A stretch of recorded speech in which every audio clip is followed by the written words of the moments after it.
Ilang mga senador ang pinangalanan ni dating DPWH Secretary Manuel Bonoan na tumanggap umano ng Leadership Fund para sa kanilang mga infrastructure project. Ang detalye sa pagtutok ni Juan Antonio.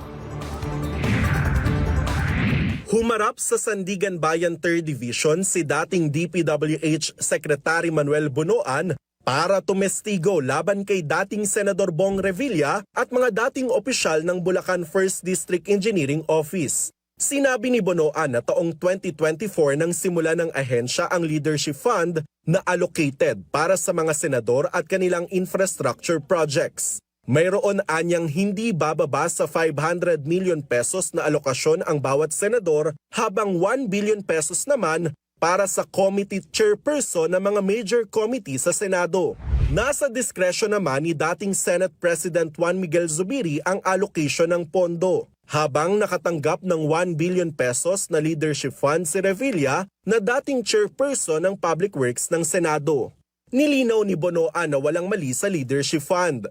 Nagkakaroon na lang ng mali kung hihingi na ng kickback ang isang senador. Hindi naman raw humawak o humingi ng anumang listahan ng proyekto mula sa mga senador si Zubiri. Ipinaubaya raw niya ito sa Senate Committee on Finance na siyang may hawak sa budget process ng Senado. Wala rin anyang mali sa institutional amendments na layong magsaayos o bumuo ng mga infrastructure projects ng pamahalaan. Mula rin sa Leadership Fund na allocated kay Senator Bong Revilla ang pondo na ginamit sa pagpapatayo ng flood control projects sa Pandi, Bulacan. Tinanong naman ni Associate Justice Ronald Moreno si Bonoan kung sino ang may kapangyarihan na aprubahan ang mga proyekto. Sinabi nito na dumaan kay dating DPWH Undersecretary Maria Catalina Cabral ang vetting at approval ng proyekto. Bagamat may kapangyarihan anya siyang i-overrule ang desisyon ni Cabral, ngunit hindi na niya ito ginawa.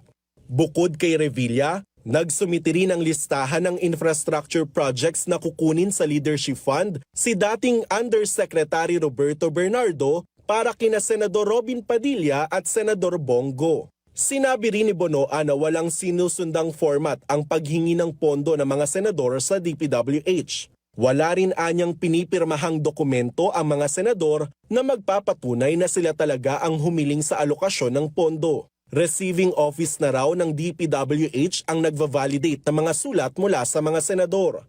Hindi na sumagot si Bonoan at ginamit ang kanyang karapatan na manahimik nang tanungin ng depensa kung nakatanggap ba siya ng kickback mula sa maanumalyang flood control projects. Si Bonoan na ang huling testigo na iniharap ng prosekusyon. Sunod namang maghaharap ng testigo si dating Senador Bong Revilla sa September 1. Juan Antonio, IBC News. Sa ngayon, hinihingan pa natin ng pahayag ang iba pang mga pinangalan ng senador kaugnay ng issue.